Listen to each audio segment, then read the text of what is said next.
What's going on, everyone, and welcome to another edition of the Panel B podcast. I'm your host, Alex Jankowski, with a full cupboard of Panel B stars. Back here with me, we have stars. Well, you know, I never said no, bright right. stars. I never said shining stars. I never said superstars. We're just stars. Steve Buchanan, Julian Edlow. Julian, looking like a man returned from a nice vacation. Very tan. Sick on the inside, but tan on the outside. But all right. I was just here. Yeah. Same here. Same here. Oh, you were gone too. A little bit. A little trip, but when you're I got an driving auto 6 hours response with from you, Alex Jankowski. Yeah, What's I that? did too. I got an auto response from Alex Yes, Jankowski. sir. That means you were response, somewhere. right? Yep. I got to use the phrase "I need a vacation from this vacation." It was excellent. And we are here to bring everyone back to reality because it's week 1 of the NFL season, and you know, we are here at the Panel B podcast are a support group for many people. We are here to comfort Mets bettors from last night. We are here to help console Tony Pollard truthers. Damn. I was on that list. Both of these stories we will touch on in a bit. We will start with the Tony Pollard line here and talk about Ezekiel Elliott signing his deal, returning from Cabo. Is that where you were, Julian? I was in Martha's Vineyard. Okay. Close enough. Very similar nightlife, I would say. Yeah. Oh. Very similar workout regimen. Marshall Yeah. Falk coming to help. Yep. Ezekiel Elliott signs his deal, 6-year extension, reportedly $50 million guaranteed, $90 million total, and ready to go week 1. Early reports are 20 to 25 snaps, but you know, it's early. I think that might improve. Those things never hold up. It's so stupid. He hasn't even practiced yet. Right. But let's talk maybe first about the deal, or just what it means from a season-long perspective with Zeke being back. You know, he didn't slide too much in terms of season-long. I think people were ready, and those who took him were rewarded. Because he went pretty much 4th in every draft, more or less. But is that still value? Like, he still had more of a leg to stand on than Melvin Gordon does. Like, Melvin Gordon, if he ends up just missing the year, it's like, it's your own fault. Like, Zeke, they genuinely needed Zeke back. Like, are you going to trust Dak Prescott to throw the ball 30 times in a game to Amari Cooper and whatever the rest of the cast of characters they have at receivers are? Like, no. That offense is built to have Zeke in it. They needed to have Zeke in it. They're a much better team with him in there. I don't think you can say the same about Melvin Gordon not being on the Chargers. Like, they have a good, talented group of receivers. They have some good guys in the backfield. Agreed, but I'm talking about stacking him up against Saquon, McCaffrey, and Kamara. In my mind, I had the first pick in one of my drafts a couple of weeks ago, and I took Saquon because I felt that there's too much risk there to use a number 1 overall pick on Zeke with where we were at that point. However, Zeke would have been my top overall player.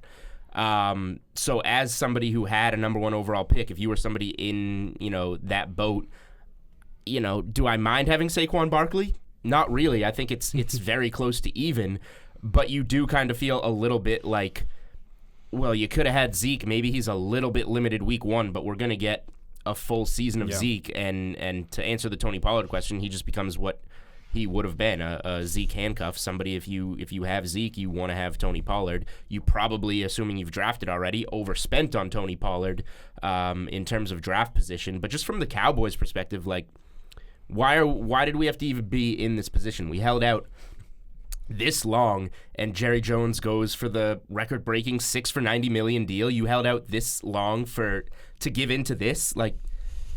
It just seems like you should make a deal. And Jerry Jones is on TV saying, like, well, I'm $100 million lighter. Like, no, you're not. There's a salary cap. You work within the salary cap. You're going to spend that money anyway. I don't get what the Cowboys were doing. If they were going to give in and give this type of historic contract and wait until now, and now maybe he's not fresh. Maybe Zeke does get hurt because he hasn't been in camp. Who knows? Yeah, and I guess, who knows? There could be other language and things in the contract that they feel was a good concession to get, off field or otherwise. Who knows? But let's talk a little bit about Melvin Gordon then. Do you think that changes the situation for him at all? This is another team who is praising the backups behind him on and off the record, which maybe you give a little more credence to what Jerry Jones was saying about my boy Tony Pollard being able to handle the load. They have capable backups who we know can. Right. Does this maybe change, and we're really going to see this thing go along? I view them as like two completely different situations. Like I was saying earlier, like when you just look at the two offenses, like the Chargers can be a very pass-heavy offense, and they'll be okay with that. If you have Eckler in there who can catch, Justin Jackson can catch, Melvin Gordon's a very, very good player. Like there's no way to disregard that. But for the team that he's on, can they move on without him? Yes. I don't think you can say the same about the Cowboys, and I think that's the biggest difference that we're kind of running into here. Like the Cowboys need Elliott more than the Chargers need Gordon. And that was evident by the Chargers going 4-0 without Melvin Gordon last year when he was hurt, and that's when we saw Austin Eckler sprinkled in and got that Justin Jackson game that kind of put him on the map a little bit and showed people that these two other backs can definitely handle the load and still leave the Chargers in terms of pure football as a really good team. So I've been really high on Justin Jackson all offseason because people think of him behind Austin Eckler, but he's more of your prototypical running back. And the Chargers just have no reason to sell out for Melvin Gordon. So no. And really, honestly, teams trading for him have no reason to sell out for Melvin Gordon, because how desperate can you be for a running back to give up a first-round pick and then pay him the money that he wants to get paid? So, like, I don't know where Melvin Gordon's going to wind up. He's not quite a Le'Veon Bell-type talent. Maybe he's close, but I don't see this ending well for Melvin Gordon at any point. Zeke, not the only one getting paid over the past couple days. Jared Goff got a lot of money, the most money, at least in terms of guaranteed in NFL history, from a team who we praise from a coaching standpoint always being kind of ahead of the curve. From a front office standpoint, though, this seems different. This seems off. This doesn't seem Why wild. That much money right now? Why now? Like, when I first saw the deal, the first thing that came to mind is this just ruined it for the rest of the league, because now it's going to be trying to top that when other guys need to get paid. Well, if Jared Goff's the most expensive, the most guaranteed money, like now we're going to have to keep topping that. And this is kind of like what's happened with baseball. It's like, we get that huge contract with Harper. Now it's when the next guy comes along, if it's Mookie Betts, okay, we have to top the Harper contract now? And it's just like over and over and over. And for Goff to be the guy that's kind of the standard now, like, we're going to see these contracts higher and higher and higher. Yeah, I mean, this has happened before because, of course, Flacco, Dalton, they've gone to these. But I think we thought the Rams would be smarter than this. Yeah. It seems that we were wrong to think that. I don't understand it at all. I don't even think that Goff is that good. Right. McVay is a very good coach and helped him grow and definitely made him a better player than he was under Jeff Fisher. I don't think he's the same quarterback that he was as a rookie under Jeff Fisher. He's definitely improved. But he's somewhere in between what we saw last year and what he was as a rookie, just in terms of his pure talent. So how long is this going to last? The Rams are a very good example of a team that should regress a little bit this year off of, that unbelievable season that they had last year, especially offensively. So I just think it's a really bad time for that deal, because you're going to see him take a step back and he's not going to be worth anywhere close to that contract. Well, he's got good receivers, though. Cooks, he does. So what happens when he doesn't have good receivers? What happens when Todd Gurley takes the step back that we all think he's going to? He was the number 1 overall pick in most drafts last year. Now he's a third rounder. Without Gurley in the same type of role or able to produce the way that he was producing last year, is Goff going to be able to be the same player? But I think that's why they drafted Henderson. Like, that was the idea. They definitely needed something behind him, but they might need that elite, running back like Saquon, like Zeke, to help Goff be the player that he was. Well, and I think it all comes down to coaching too, and the offensive philosophy that puts Goff in a position to make quick decisions. A lot was said about, the length that he has, McVay, in his ear leading up to. That's why they get to the line so fast, so McVay can tell him what to do, more or less. And it's just a stark contrast to what we saw from the Rams last year, where they knew the formula. You have a quarterback on his rookie deal, because like you talk about escalation, that was what it used to be on rookie deals. So you talk about right. Sam Bradford and the amount he got paid being the number one overall pick, and that burst that bubble.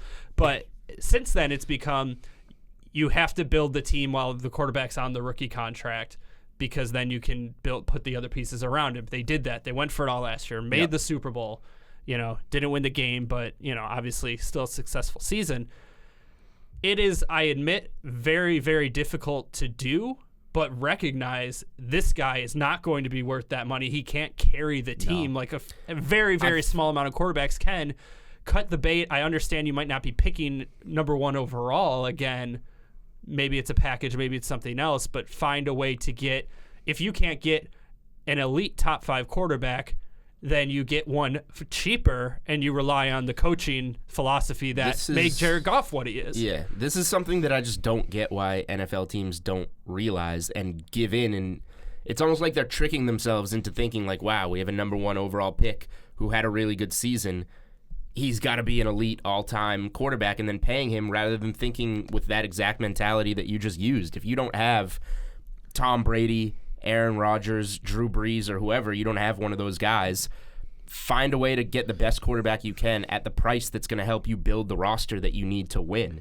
And one stat that I like a lot on Goff, this is from the Spread Investor on Twitter. Rams offense in 2018, home 36.3 points per game, road 25.9 points per game, and that was directly related basically to Goff's play. At home, Goff threw 22 touchdowns to 3 interceptions. On the road, 10 touchdowns, 9 interceptions last year.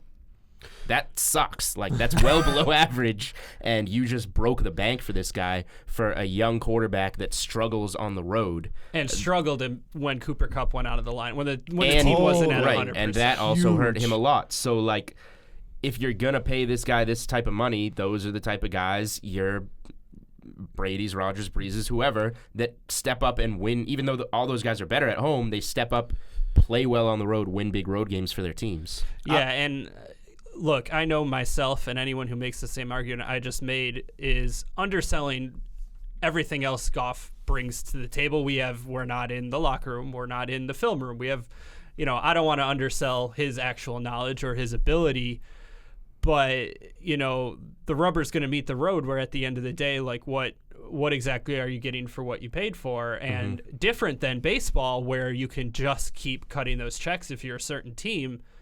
You have a salary cap that you have to operate under, and decisions are going to have to be made. And after already investing all the money in Gurley, another move that probably, I guess, should have prepped us for this one, scratching our heads at, you're going to lose out on a lot of other positions of higher value and players of higher value.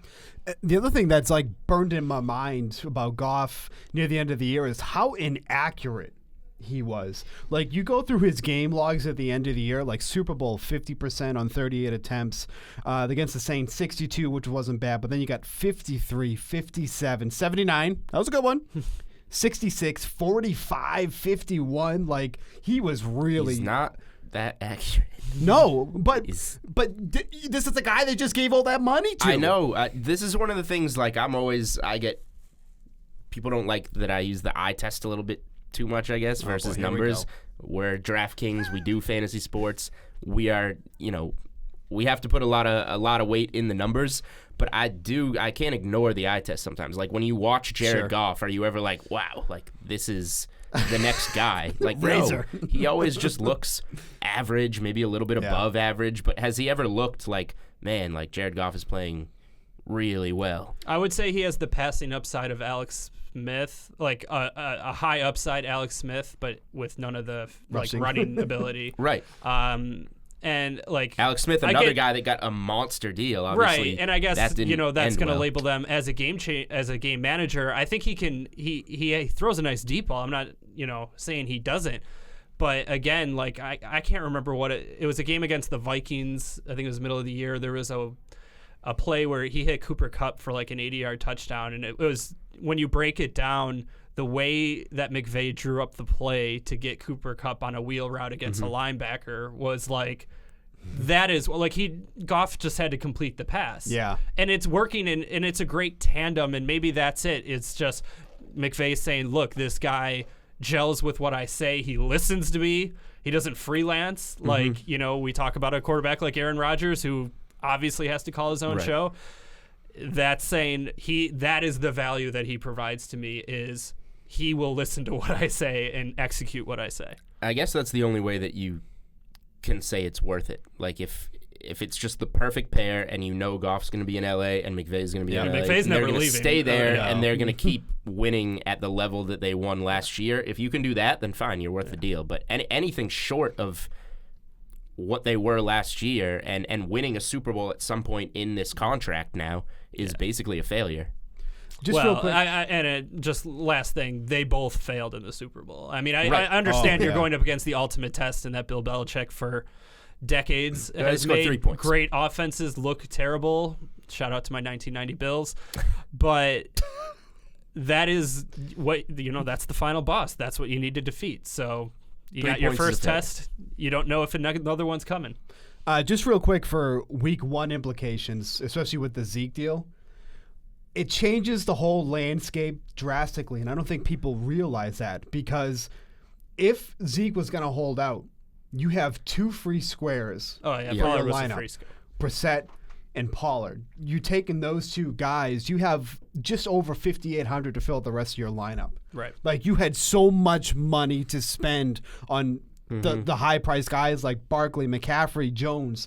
So Zeke coming back. I mean, it was James Conner. I think James Conner was like 4,500 in week 1 last year. Yes, right. And he scored 30-something DK points. But the whole construction changes dramatically now that Pollard is out of the mix. Like, you still have the free square at quarterback with Brissett, but I think everything changes now that Pollard is off the board, because you were going to see lineups absolutely loaded with studs if these 2 guys were going to be in those lineups. So I think that's something to consider. For sure, and we had talked about when salaries first came out that they had priced up the Chargers guys, the Eckler and Jackson. Jackson, I think, is still cheap, but Eckler, I don't have it in front of me. I want to say it was $5,500, but I'll tell you right now. Those guys, Eckler's 55. Exactly, because we knew what they're capable of. Pollard, we just didn't know who was going to emerge. It was clear after salaries came out it was going to be Pollard, but now that is off the board. Justin Jackson, 4,000. 4,000, okay, and that's probably where I think most people will go if they're looking at either of those 2, even if the split is 60-40 in Eckler's favor. Like, the savings on Jackson there are still great. Let's wrap a bow though on NFL before we talk about some baseball and talk about week 1. Favorite plays that you guys like, be it DFS, be it betting. We touched on kind of the free spaces there in DFS, but what else has your eye? Like I said, either fantasy or sportsbook. I'm really surprised that Leonard Fournette is not getting enough buzz for this week. Sure. He's priced at $6,100, and I feel like he's priced for his poor season last year and not more towards the matchup. Like, if Fournette had a season like he did in 2017, easily in the 8K range.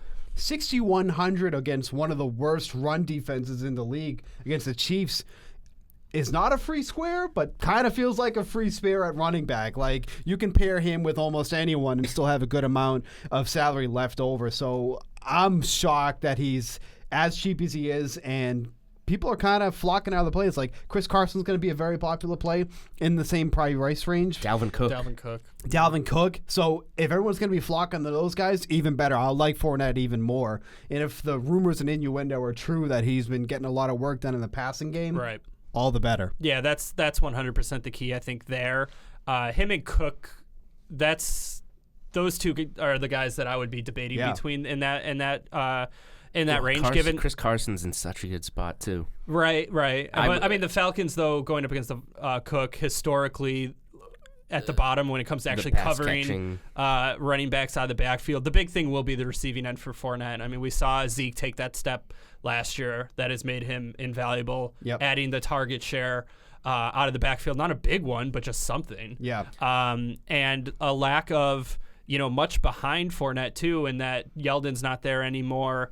You got, I think it's Raquel Armstead is the main backup right now. Not nearly as good of a talent. He is a guy that's a great handcuff this year, though, given that we know Fournette's injury history. But off-field problems. Yeah, not much of it for picture day. So much of it is what we think the Jaguars' defense is going to be able to do. They did a good enough job last year of limiting this Chiefs offense. Only team in the regular season to hold Mahomes without a touchdown. Yes, he ran one in to salvage that day. Read that somewhere. NFL cheat sheet on the DK playbook from this guy. But that's going to play a big role, right? And just in terms of game flow and what you think of Nick Foles is not much of a check down, guy. Yep.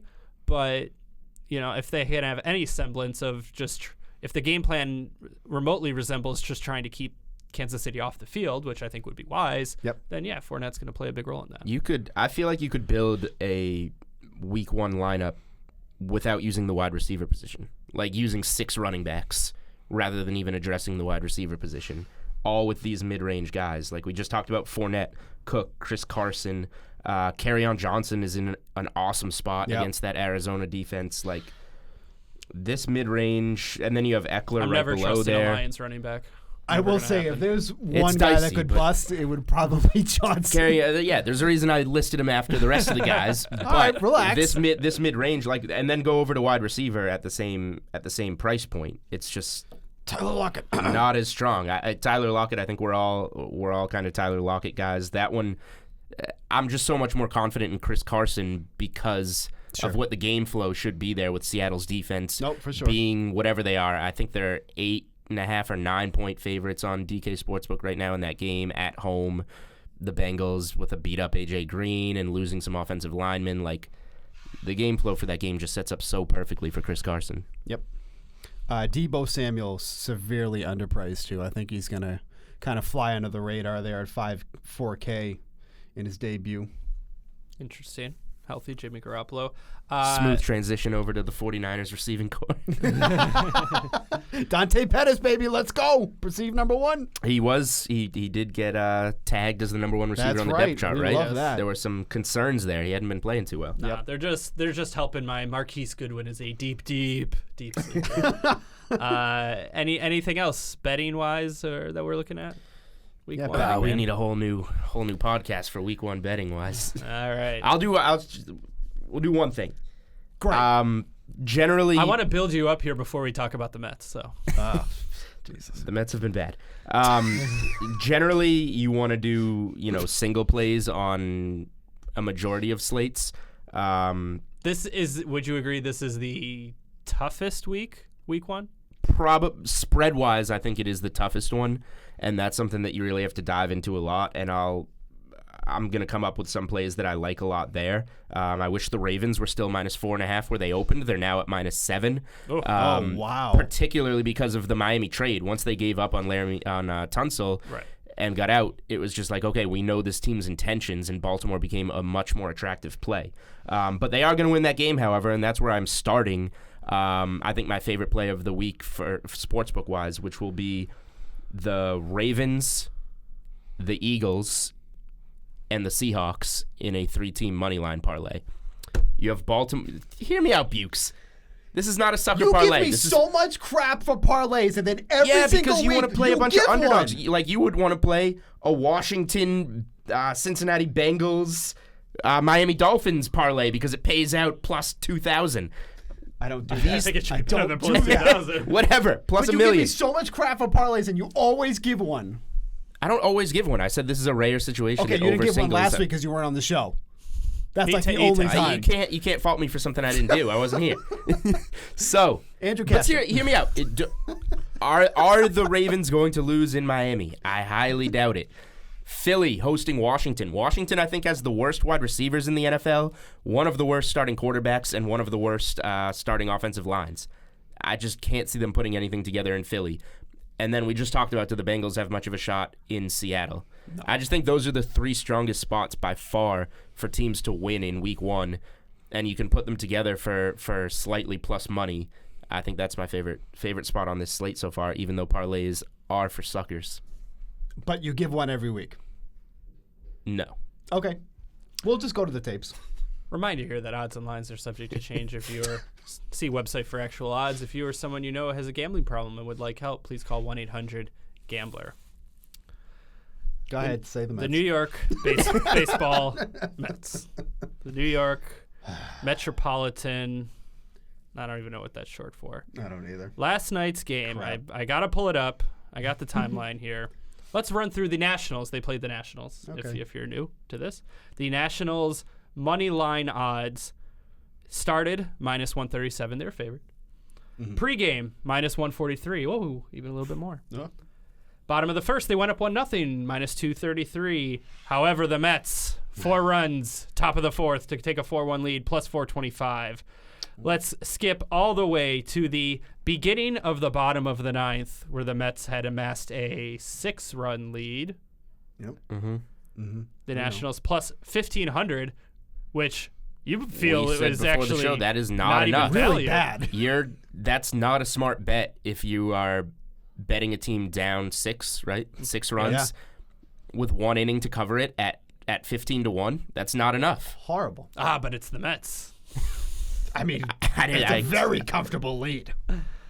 Any takeaways from this game? I mean, a lot's being said in the New York media about the decision to pull DeGrom. So that's the only part that you leave out, how crazy this game was, how high scoring this game was, and it was a DeGrom versus Scherzer start. This is a game that it's wow, which team is going to grind it out 3-2, 2-1, and we get this. What was it, 21 runs altogether, 11-10? Oh, yeah. That's wild. So nice baseball. overplay on that one. So hashtag variance. Julian and I are backers of the Mets to reach the World Series. They don't have to reach win the World Series. That's it. Plus they don't have to win plus 4,000. So we have some 40 little to 1. extra skin in the game here. Granted, my bet is not as big as Julian's. I'm not that much of a believer, but or you're just smarter than me. Well, that's, Jury's out. Julian and I think, got our first dose of what it's truly like to be a Mets fan. You couldn't have a more poster boy loss than last night. Really needed that one. I don't know. I still how think. do you lose that game? How do you lose that game? 5 games back of the wild card spot now. I know, But Edwin don't worry, Diaz, they only have to reach the World Series. They don't have to Well, win we're it. not No, we don't reaching. have to win. We're not reaching anything if we don't get that wild card spot. How do you lose that game? How do you blow that? Reaching for golf clubs and fishing rods if Unbelievable. they don't get this wild card spot. And then, the hero of it all is, Kurt Suzuki. What's he hit, 5 home runs all year? I have to check that now. We don't do facts here. Probably even. It's probably more like 10. But just degrading. I felt dirty after that. I was watching it live because I said, this can't be happening. And it happened. But that right there, that is being a Mets fan. I guess so. I was probably watching Hard Knocks, doing some football research. your Hard I'm in on football now, man. I'm still gonna fulfill my baseball contributions.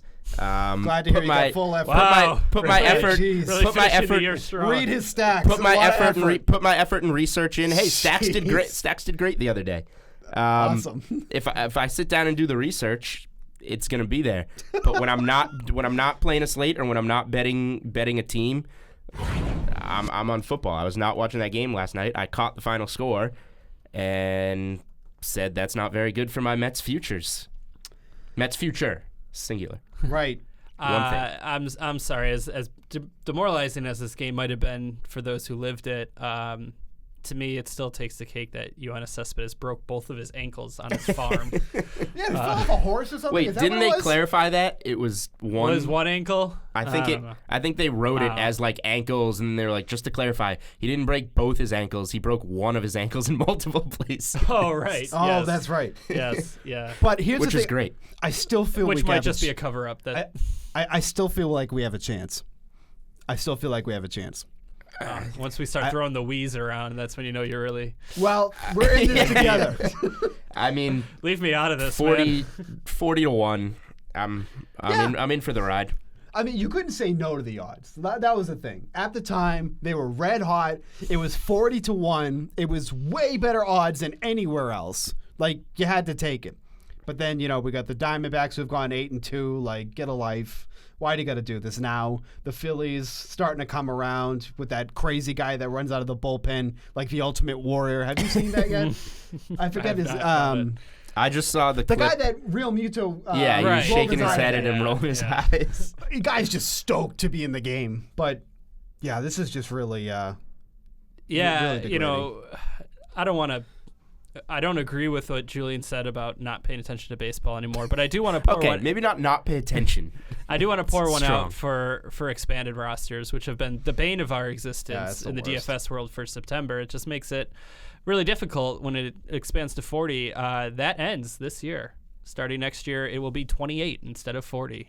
Which is much better. Good. Which is great. Which, to be honest, that might just mean there's a bunch more call-ups and downs every single day. But I think that's true. At the very least, like the in-game polling, will hopefully lessen.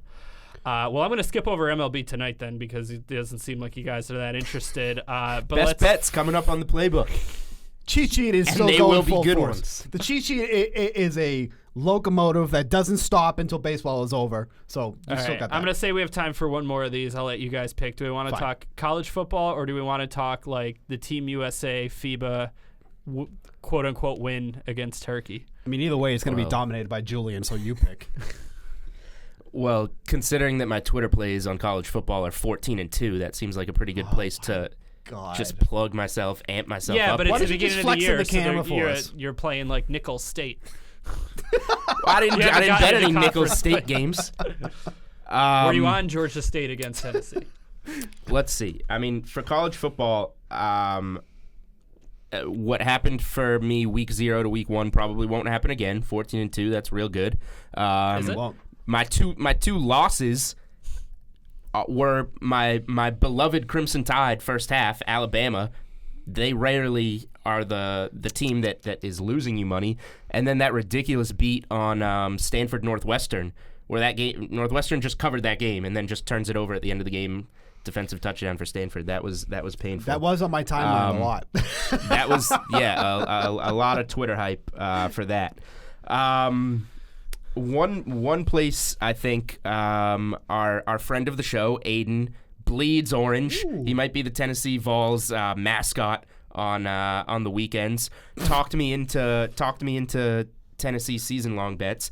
They lost to I don't even remember what team. Georgia State. Yeah. I want to say.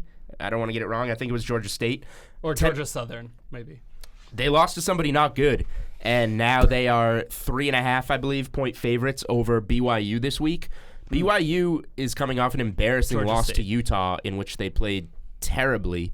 But given what we just saw from Tennessee, I don't know if we can trust this team this season. And BYU just shot themselves in the foot over and over again in that loss to Utah. Well, don't worry. If they lose that, maybe they can finally get back on track against Chattanooga. Whoa. That'll be their spot. Before playing number 11 Florida and number 3 Georgia. Yeah, Tennessee's heck of a tune-up against Chattanooga. Tennessee is toast. R.I.P. to my Tennessee over 6.5 wins bet. R.I.P. Thank you, Aiden. BYU, I think, is probably the right side to be on this week against Tennessee. I'll admit that I have to look into college football a little bit more this week, but it just seems like a team that it's Wednesday, dude. Relax. It just seems like a team that did everything they could to lose against a really, really good Utah team that I like a lot this year, going against a team that just showed us in Tennessee that they're not for real this season. Totally. Utah Pac-12 champions? Utah Pac-12 champions. Utah has a chance to go maybe to go undefeated this season. I don't want to say that. That's really strong, but they have a chance to be really good. 11-1 type of team, win the Pac-12, and be a team that people are talking about to make the college playoff, and then that just doesn't make it because teams like Alabama or just Georgia are too strong, play too many teams in the SEC. The big game this week, obviously, LSU-Texas on the Saturday night game. I got lucky on the Saturday night game last week. I was on the Auburn side on that ridiculous Hail Mary to win the game. I think that LSU just doesn't have the holes this year that Texas does. Texas is really weak at running back. really banged up there. I just think that they're not going to be able to move the ball on the ground against the LSU defense. That spread is moving in favor of LSU. It might be one that you want to get on early. I like LSU a lot this weekend. All right, anybody Steve. get any college football takes? Welcome back to the show, I'm Steve talking Buchanan. too much. Talk baseball. I might have spoken out of turn there. I think you're ready. You got some baseball you want to talk about. So tonight is a very tough slate for pitching. We say this every Wednesday. I think it's just like a Wednesday trend. Starting to figure out. There's really like no safe options on this 8-game slate. Like Zach Gallen really sticks out against the Padres, who are one of the highest K percentages in the league against righties. Well, I can talk Zach Gallen. Huh? Oh, yeah, I know. Former Marlin extraordinaire. Oh, yeah. But he looks like a really strong spot.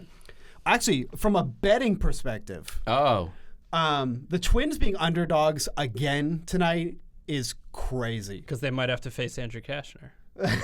Andrew Cashner pitching real well out of the bullpen lately. Friend of the show.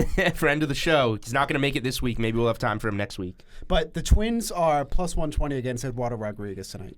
So a lefty. They smash lefties. They always smash lefties. So that's a great betting opportunity. Maybe that will be a best Steve's bet on the DK playbook this afternoon. I got Julian's seal of approval. I feel so There's blessed. no referral bonus in your invoicing if you, all right. refer somebody to a bet. But yeah, so obviously lots of stacking options tonight. One stack. Hold on, you ready? I want you to be ready. I'm ready. The Marlins. Really? Against Trevor Williams tonight. I think actually might do pretty well. Trevor Williams sucks. Great. I thought you'd be more excited. I mean, where's the hat? It's always, my Marlins hat is over at the desks. Can't do that. Yeah, there's more Marlins nights than you think. I mean, no, there's not. Not too surprised. No, very rare. But, for someone who always hates parlays but gives parlays, and then I give you a Marlins stack and you're, not excited. I think you're just a fraud. Maybe it's just a night to bet the Marlins. Who's pitching for the Marlins? It doesn't matter. It's Trevor Williams. Definitely matters. It doesn't matter. I don't know, some guy, Duggar. Who has just two starts, awful minor league numbers, but look good in the majors because that's sustainable. Is that true? Yeah. You follow Robert Duggar? As a man who represents this company on a nationally televised program, I would say it is my duty to be aware. I've also already edited 3 articles today, all of the which face talked of about MLB Robert Network Duggar. right here. Have you spoke highly of Duggar on a national level? No. I spoke highly yesterday of one Jack Flaherty, who turned out pretty well. I said I was going to stack the Cubs, and then fancy that, Julian's top stack yesterday was the Cubs as well. I think he was watching the show. I'll give you guys some, you could start your articles for Friday. I talked about Dinelson Lamet of the Padres going up against the Rockies at home in San Diego. Phenomenal K upside. He just can't keep the ball in the park. Upside. That's some valuable information right there. That's right. Yep. So bet the Mets tonight. Julian seal of approval. He's going to steal that. I did not say anything about that, and I don't even know who's pitching for the Mets. Not the Mets. The Twins. Sorry. I'm so upset about the Mets. I can't get them off my brain. Twins. Bet the Twins tonight. Plus 120. Yeah, if that's a bet, it'll be available on Best Bets on the DK Playbook. Can't wait. 100% effort from Julian. It will be 100% effort. All right, I think that's it. I think we're done with the show. Great. Thanks for listening. You sign us off. That's true. See you next week. Waiting for you. You guys are just you tied such a nice bow on it. I just sit here and that was a strong bow. I sit here and ask sometimes. Strong bow. Tune into The Sweat coming back Sunday mornings. Oh, right. Football season's here. Jeez, yeah, 11:30. Content. Right. We're churning it out this season. Mashing it out. Yeah. Any and all platforms. Get ready. It's a wave. And just think of the editors sometimes. We're the ones that have to read the minds of these guys put down to paper. All right.